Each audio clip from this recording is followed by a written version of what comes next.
부터 9절의 말씀을 함께 합독하시겠습니다.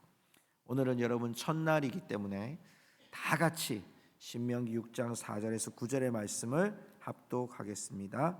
제가 가지고 있는 성경은 구약 성경 270페이지쯤에 있습니다. 우리 천천히 한번 9절까지 읽어 보겠습니다. 읽겠습니다. 이스라엘아 들으라. 우리 하나님 여호와는 오직 유일한 여호와이시니 너는 마음을 다하고 뜻을 다하고 힘을 다하여 내 하나님 여호와를 사랑하라. 오늘 내가 내게 명하는 이 말씀을 너는 마음에 새기고 내 자녀에게 부지런히 가르치며 집에 앉았을 때든지 길을 갈 때든지 누워 있을 때든지 일어날 때든지 이 말씀을 강론할 것이며 너는 또 그것을 내 손목에 매어 기호를 삼으며 내 미간에 붙여 표로 삼고 또 내 집 문설주와 바깥문에 기록할지니라. 아멘.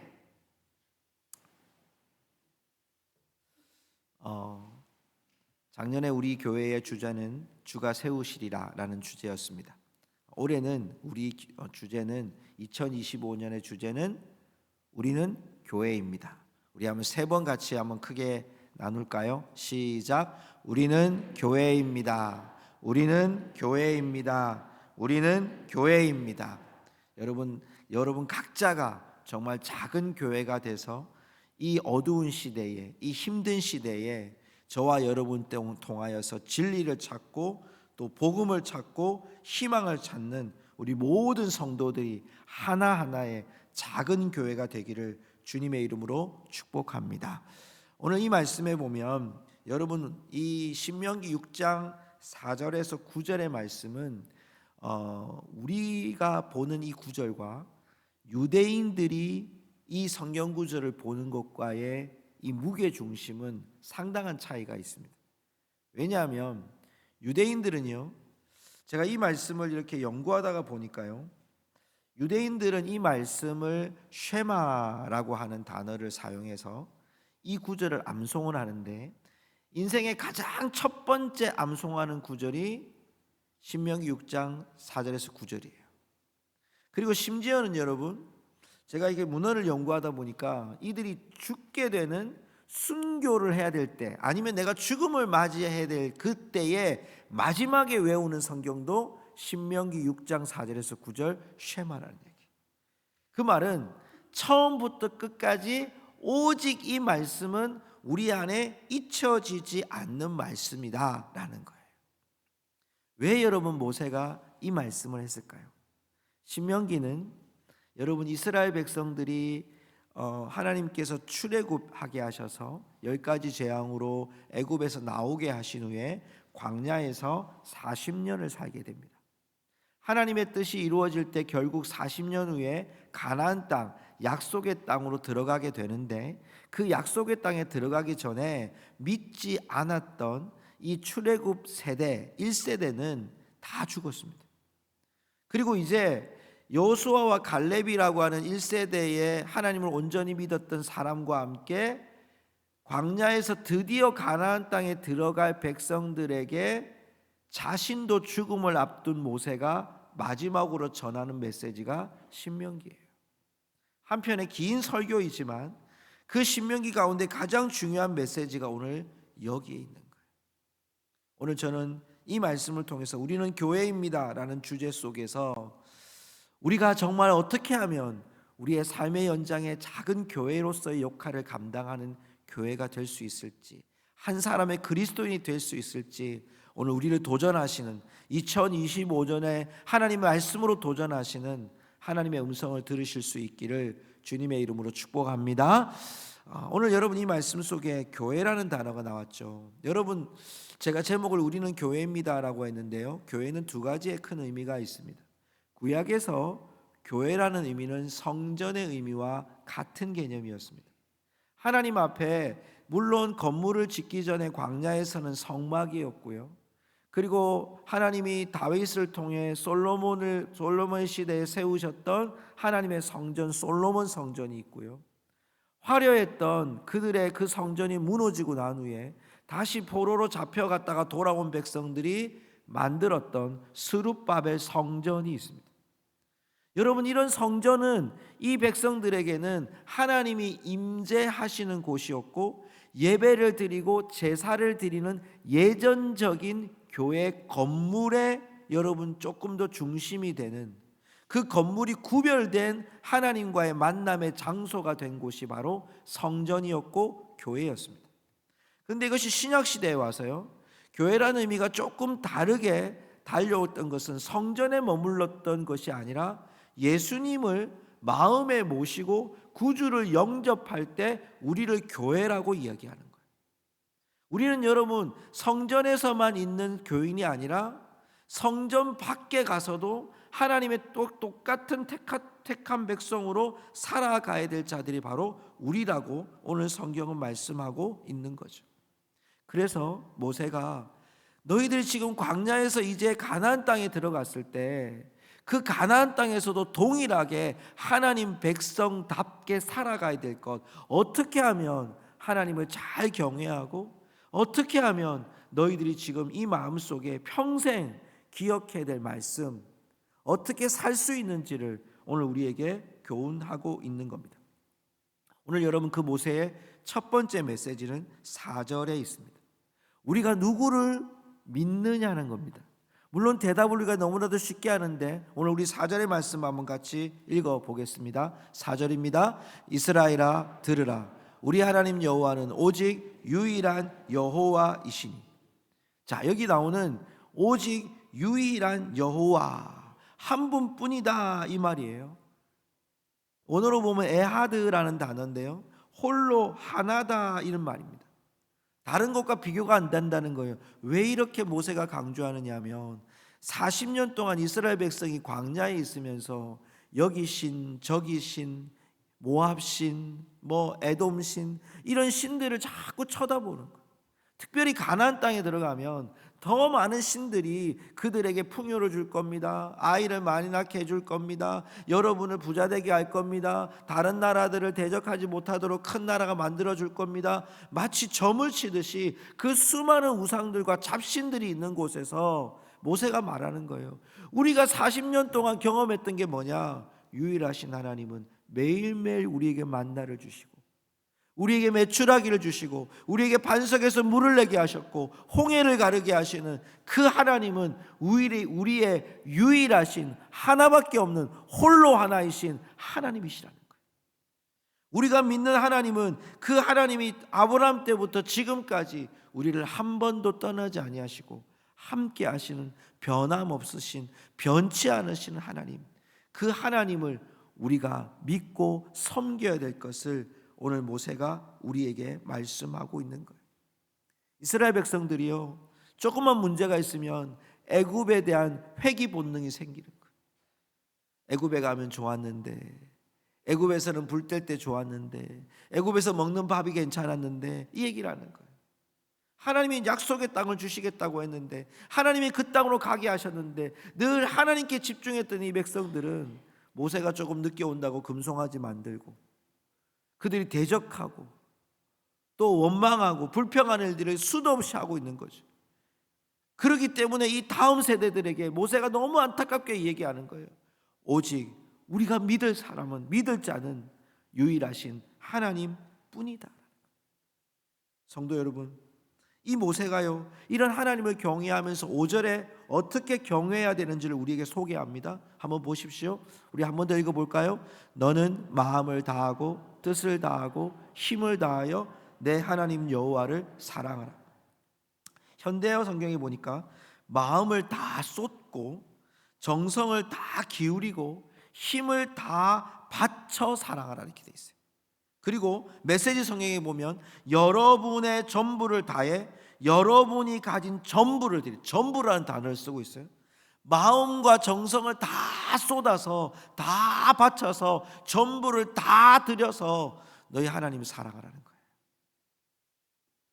여러분 조금 더 나가볼까요? 여기에 마음이라는 단어는요, 우리가 마음을 다하고 뜻을 다하고 힘을 다해 나오잖아요. 이 마음이라는 단어는 유대인들에게는 모든 인격이 집합된 곳이 마음이에요.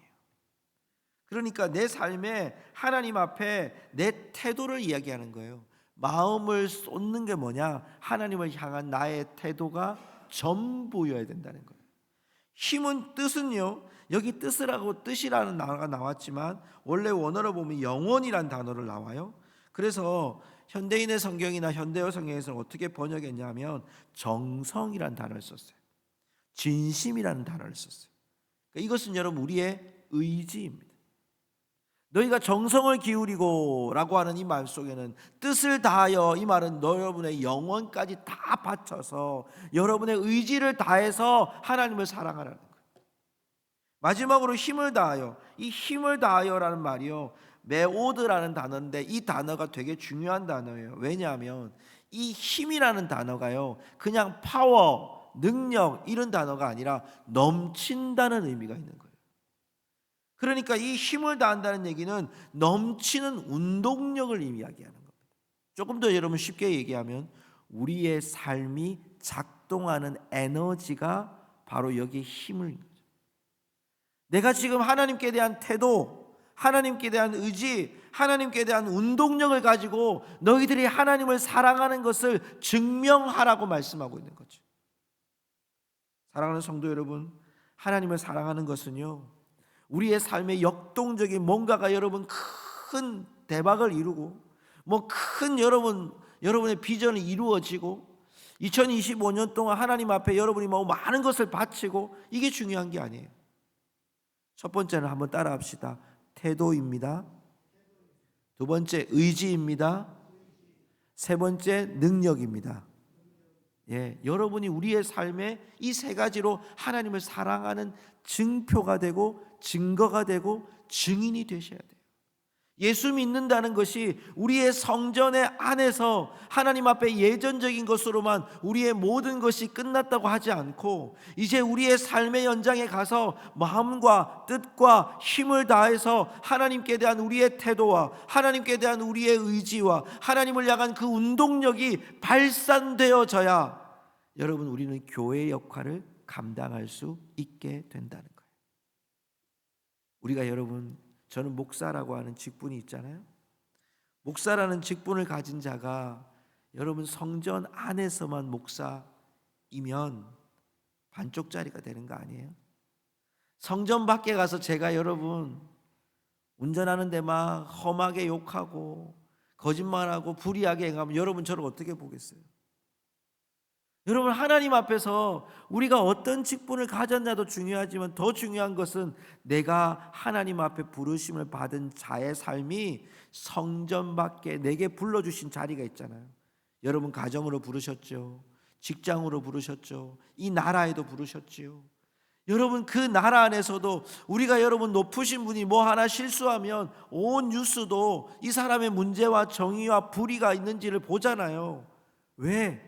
그 사람은 일만 잘하면 되는 게 아니라 일단 그 사람은 공인이라는 거예요. 우리도 마찬가지예요. 하나님이 우리를 이 땅 가운데 영적인 공인으로 삼으셨단 말이에요. 성전 안에서 우리가 어떻게 하는지 그들은 몰라요. 그런데 우리가 얼마나 하나님을 사랑하는지는 우리가 살아가는 삶의 자리에 우리를 불러주신 그 자리에서 여러분 하나님을 사랑하는 증거가 되고 태도가 되고 의지가 되고 운동력이 될 때 여러분 우리는 교회의 역할을 제대로 감당해내는 줄로 믿습니다. 오늘 여러분 이 말씀에는요 그러기 때문에 우리에게 해야 될 삶을 요청해요. 자 6절로 한번 가볼까요?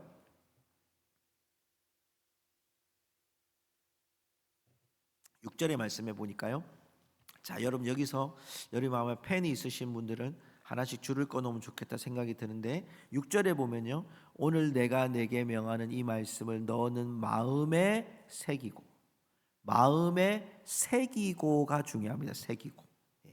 그럼 어떻게 우리가 하나님을 사랑할 수 있느냐는 거예요.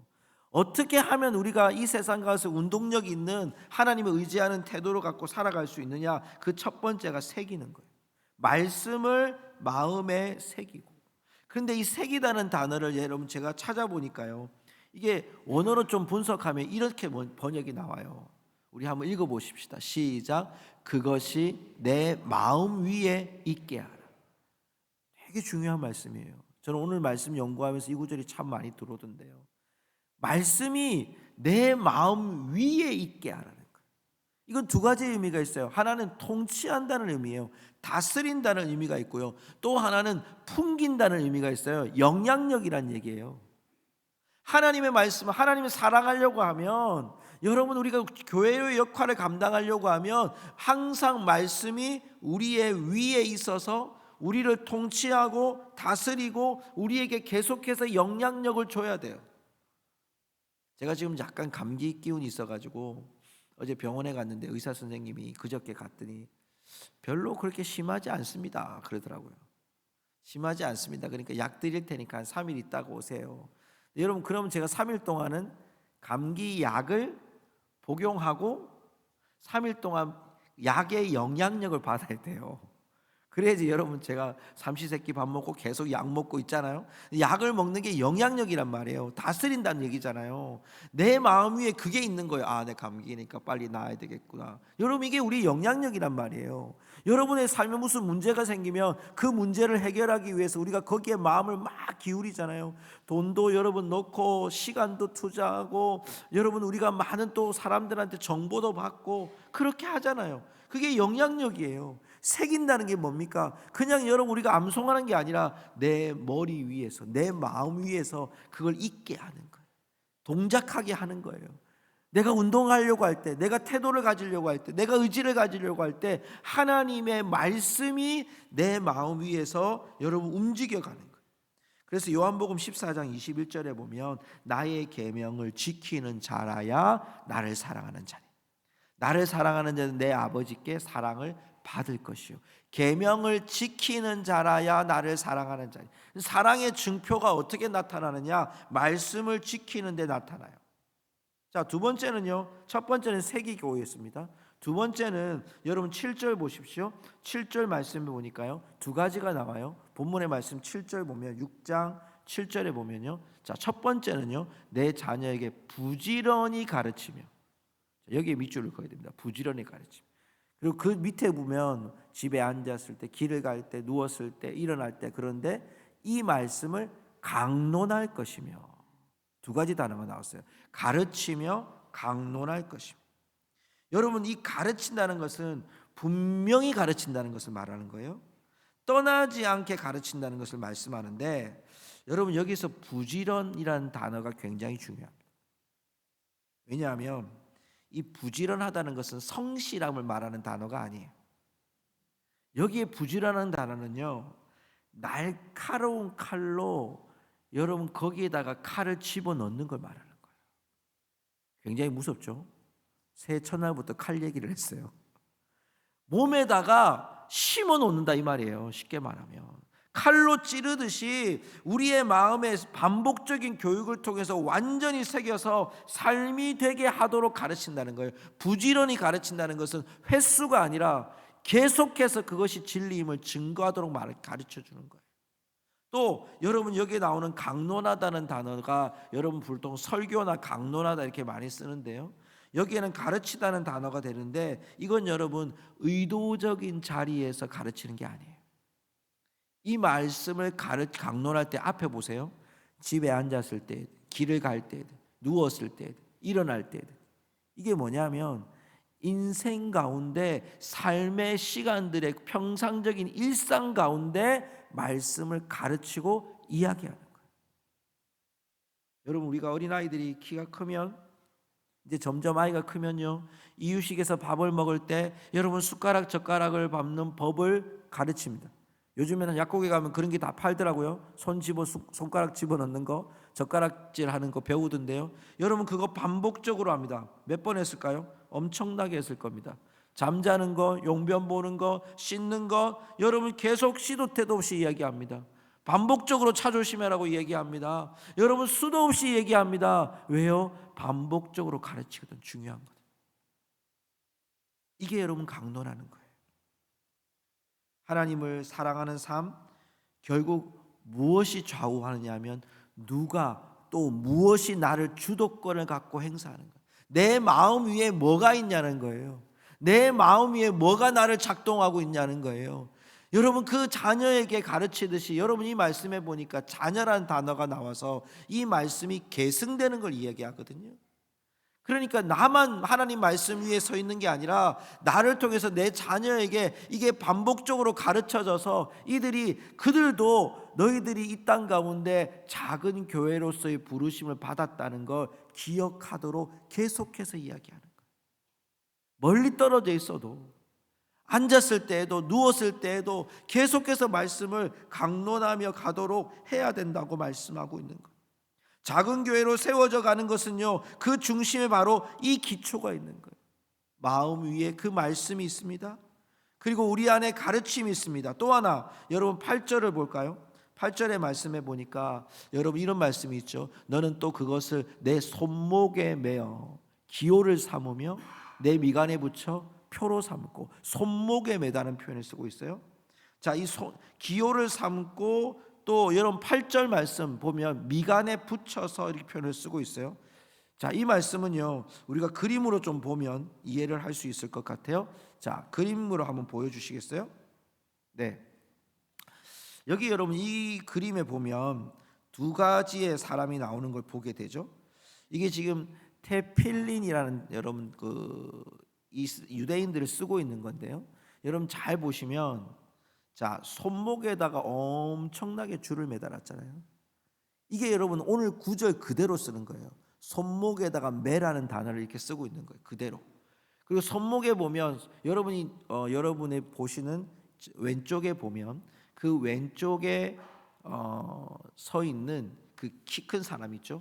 그 키 큰 사람이요. 지금 성경을 읽으면서 여러분 이쪽 구에 보면은 이게 박스가 하나 나왔어요. 작은 박스. 여러분 이게 이제 성경 구절이 들어가 있는 박스예요. 이마에도 있죠. 부모가 자녀한테 가르치면서 이마에도 있죠. 이게 성경 구절이 들어가 있어요. 성경 구절이 4개나 들어가 있어요. 출애굽기 13장 1절에서 10절, 11절에서 16절, 신명기 6장 4절에서 9절, 11장 13절에서 21절을 작은 상자로 만들어서 그 속에서 너희들이 하나님의 백성이고 너희들은 택하신 유대인이라는 것을 기억하도록 하나님이 모세를 통해 주신 말씀을 지금까지 하고 있는 거예요. 뭐가 중요하기 때문에 하나님의 말씀을 이마에도 미간에도 붙이고 손목에도 매서 항상 기억하도록 하는 거예요. 9절도 보십시오. 오늘 본문의 말씀 9절에 보면요, 우리 한 번 더 읽어볼까요? 또 내 집 문설주와 바깥문에 기록할지니라. 여러분 내 집 문설주는 우리 집이에요. 우리 집 앞에 여러분 예전에 10번째 재앙을 할 때 모세가 너희 집 앞 문설주에다가 어린 양의 피를 바르면 내가 넘어가리라. 그래서 6월절이 됐거든요. 근데 문설주에다가 하나님 말씀을 기록하라는 거예요. 여기 또 바깥문이 나와요. 이 바깥문은 우리 집의 문이 아니에요. 우리 마을의 문이에요. 우리 도시의 문이에요. 우리 도시의 성문이에요. 여기다가도 주의 말씀을 기록하라고 말씀하고 있어요. 그래서 여러분 오늘 말씀 6절, 7절, 8절, 9절이 다 뭘 의미하느냐 하면 하나님께서 우리에게 주신 삶의 터전에서 우리가 작은 교회로 살아가는 여러분 삶의 부르심은 그곳이 가정이든 직장이든 우리가 어디든지 간에 우리가 기억해야 될 것은 새기는 거예요. 새기는 거예요. 말씀을 마음 위에 계속 새겨서 끊임없이 우리 후손들에게 가르치고 또 그것을 우리의 손목과 미간에 붙이듯이 항상 하나님의 말씀이 밀착형 그리스도인으로 살아가야 돼요. 한번 따라합시다. 밀착형 그리스도인. 여러분 밀착형이 뭡니까? 가까이 있는 거예요. 붙어 있는 거예요. 내가 지금 살아가는 삶의 터전에서 여러분 마트가 한 30km 좀 떨어져 있다. 여러분 그럼 그 밀착형이 아니잖아요. 여러분 우리 집 앞에 내가 걸어 나가면 마트가 있어요. 우리 집 앞에 가면 편의점이 있어요. 우리 집 앞에 뭐가 있어야지만 이게 밀착형의 여러분 상점이 되잖아요. 하나님 앞에도 하나님의 말씀이 우리 가운데 너무너무 많이 떨어져 있는 게 아니라 하나님 말씀이 항상 우리 곁에 가깝게 밀착되어 있는 그리스도인으로 사는 것. 여러분 그것이 교회로 작은 교회로서 부름받은 자로 살아가는 거예요. 여러분 이마에 글 쓰라는 거 아닙니다. 왜 여러분 이마 이 미간에다가 붙였냐면 이스라엘 백성들, 특별히 모세 시대뿐만 아니라 이스라엘 백성들은 이 미간에 표를 삼아요. 특히 노예들은요, 주인의 이름을 여기다가 붙여놔요. 찍어놔요. 무슨 말일까요? 너희들은 하나님 백성이다, 이런 뜻입니다. 사랑하는 성도 여러분, 말씀을 맺고자 합니다. 2025년, 우리가 2024년을 살아왔지만 여러분, 예측하기 힘든 시대를 우리는 지금 살아가고 있습니다. 또 여러분, 어떤 결과가 나올런지, 또 우리에게 정말 무안공항에 있었던 이 사건이 결코 여러분 우리와 관계없는 사건이 아니라 이 나라 전체에게 주셨던 이 슬픔이 여러분 얼마나 큰지 모릅니다. 이걸 해결하는 것도 꽤 오랜 시간 걸려야 될 것 같습니다. 우리나라 정치의 문제도 꽤 오래 걸릴 시간이 될 것 같습니다. 그 결과와 상관없이 여러분, 하나님이 우리에게 2025년에 요청하는 것은 한 가지입니다. 너의 마음 위에 여호와의 말씀을 새기는, 너희들이 있는 곳에서 여호와의 말씀이 새겨져서 너희들 그 말씀으로 분별하고, 그것이 너희들에게 가나안 땅에 가서 수많은 잡신들이, 수많은 우상들이 내 앞에 놓인다 할지라도 하나님의 말씀을 기억하고 하나님을 경외하고 여호와의 말씀을 새겨서 강론하고 가르치고 끊임없이 그 삶을, 여러분 하나님의 말씀에 밀착된 삶을 살아가기를 하나님은 요청하시고 있다는 겁니다. 그래서 저희 교회가 이제 내년에는 매주 52주죠. 매주 성경 암송을 하고자 합니다. 시작은 작게 할 겁니다.